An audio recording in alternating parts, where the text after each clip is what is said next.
Assalamualaikum warahmatullahi wabarakatuh. Perkenalkan, nama saya Firman Maulana. Saya dari S1 Keperawatan, Fakultas Ilmu Kesehatan, Universitas Muhammadiyah Tasikmalaya. Di sini saya akan menjelaskan tentang muamalah, di mana muamalah tersebut menjadi beberapa bagian. Ada hakikat muamalah, ada kehidupan Islam, pandangan kehidupan Islam terhadap dunia. Baiklah, di sini saya akan menjelaskan tentang hakikat muamalah. Allah menciptakan manusia dan dunia ini bukan tanpa aturan.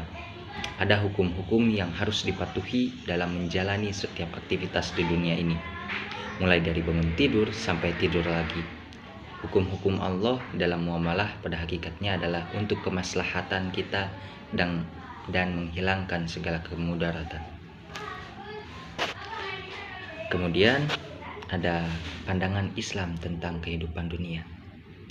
Allah Subhanahu wa taala menciptakan dunia beserta isinya, dan terlepas dari itu semua, Allah menciptakan dunia untuk tujuan tertentu. Kehidupan dunia seringkali membuat manusia terlena dan tidak mengingat bahwa kehidupan tersebut tidaklah abadi. Dalam kehidupan dunia, manusia melewati fase-fase tertentu, dan dalam setiap fase kehidupan tersebut, manusia mengalami berbagai macam hal.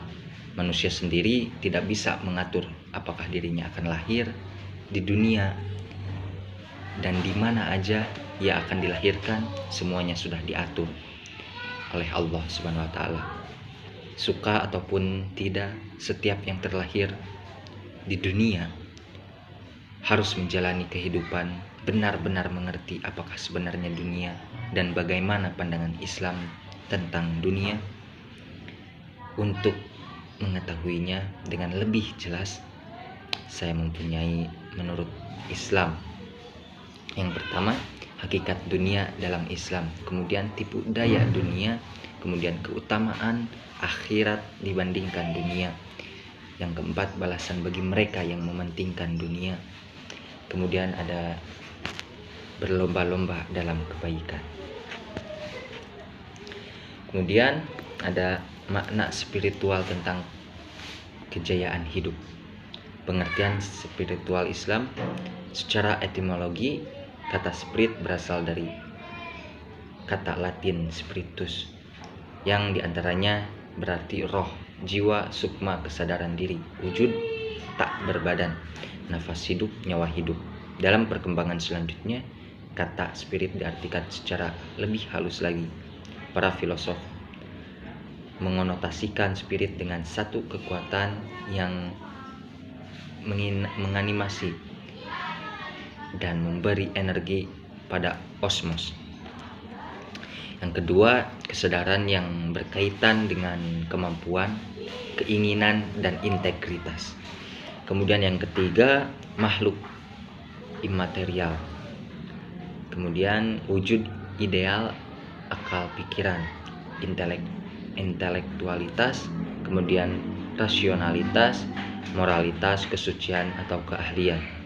Sementara itu, Allama Mirza Ali Al-Qadhi dikutip dalam bukunya Dr. Muhammad Ruslan MA mengatakan bahwa spiritualitas adalah tahapan perjalanan batin seorang manusia untuk mencari dunia yang lebih tinggi dengan bantuan riyadat dan berbagai amalan pengekangan diri, sehingga perhatiannya tidak berpaling dari Allah semata-mata untuk mencapai puncak kebahagiaan abadi. Kemudian makna spiritual dalam Islam, manusia memang memiliki ruh dalam arti nyawa.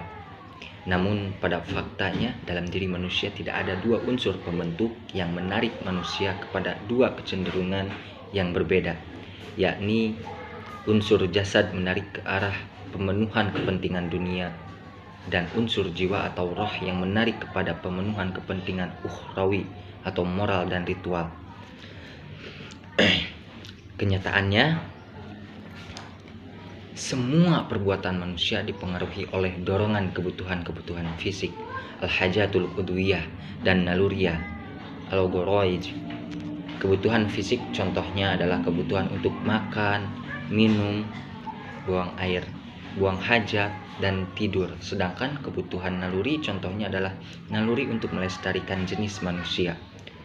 Gorizatun naum, naluri untuk mempertahankan diri. Gorizatul baqo, dan kebutuhan untuk mensucikan dan mengagungkan zat yang lebih agung dan sempurna. Gorizatut tadayun. Kemudian ada ruang lingkup muamalah. Pada ruang lingkup fikih muamalah meliputi seluruh kegiatan muamalah manusia berdasarkan hukum-hukum Islam, baik berupa perintah maupun larangan-larangan yang terkait dengan hubungan manusia dengan manusia lainnya. Di atas sudah dijelaskan bahwa berdasarkan aspeknya, muamalah dibagi menjadi dua jenis, yaitu muamalah adabiyah dan madiyah. Muamalah adabiyah, penjelasan muamalah adabiyah adalah muamalah yang berkaitan dengan bagaimana cara tukar menukar benda ditinjau dari segi subjeknya, yaitu manusia. Muamalah adabiyah mengatur tentang batasan-batasan yang boleh dilakukan atau tidak boleh dilakukan oleh manusia terhadap benda yang berkaitan dengan adab dan akhlak, seperti kejujuran, kesopanan, menghargai sesama, saling meridhoi, dengki, dendam, penipuan, dan segala sesuatu yang berkaitan dengan aktivitas manusia dalam hidup bermasyarakat. Dalam mengelola suatu benda pada muamalah adabiyah memberikan panduan yang syara bagi perilaku manusia untuk melakukan tindakan hukum terhadap sebuah benda. Semua perilaku manusia harus memenuhi persyaratan etis, normatif, sehingga perilaku tersebut dianggap layak untuk dilakukan. Kemudian ada muamalah madiyah, yaitu sedangkan muamalah madiyah adalah muamalah yang berkaitan dengan objek muamalah atau bendanya. Muamalah madiyah menetapkan aturan secara syara terkait dengan objek bendanya. Apakah suatu benda halal, haram, dan syubhat untuk dimiliki, diupayakan, dan diperjualbelikan? Apakah suatu benda bisa menyebabkan kemaslahatan atau kemudaratan bagi manusia, dan beberapa segi lainnya. Kemudian ada ruang lingkup muamalah. Menurut Abdul Wahab Khailaf memberikan gambaran ruang lingkup yang dibahas dalam muamalah secara garis besar mencakup 5 masalah, yaitu yang pertama, masalah kekeluargaan seperti pernikahan atau perkawinan. Yang kedua, masalah harta benda dan perekonomian seperti milik perdagangan, mudharabah, keuangan, perbankan. Kemudian masalah ketiga, masalah manusia dengan kehidupannya seperti makan, minum, kemudian tempat tinggal, kesehatan. Kemudian yang keempat, masalah publik seperti ketentangan dan pemerintah, hubungan antara bangsa dan negara. Kemudian yang kelima, masalah pendidikan dan kebudayaan seperti pendidikan, pengajaran, ilmu pengetahuan, teknologi, meneliti alam. Kemudian ada prinsip-prinsip muamalah. Beberapa prinsip muamalah adalah sebagai berikut. Yang pertama, setiap tindakan muamalah harus dilaksanakan atas dasar prinsip tauhidullah,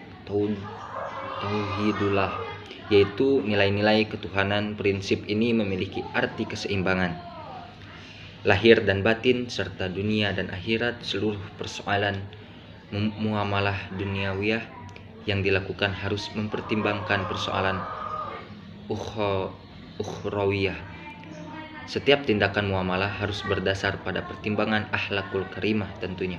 Hal ini berarti bahwa melakukan muamalah harus mengedepankan nilai-nilai moral luhur seperti kejujuran, keterbukaan, tanggung jawab, profesional, saling kasih sayang, kesetiakawanan.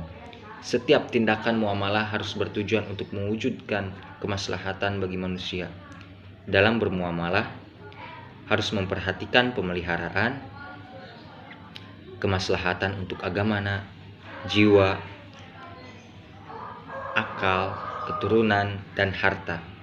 Hal ini dapat dicapai dengan menghindari setiap bahaya atau segala sesuatu yang mungkin yang merugikan manusia.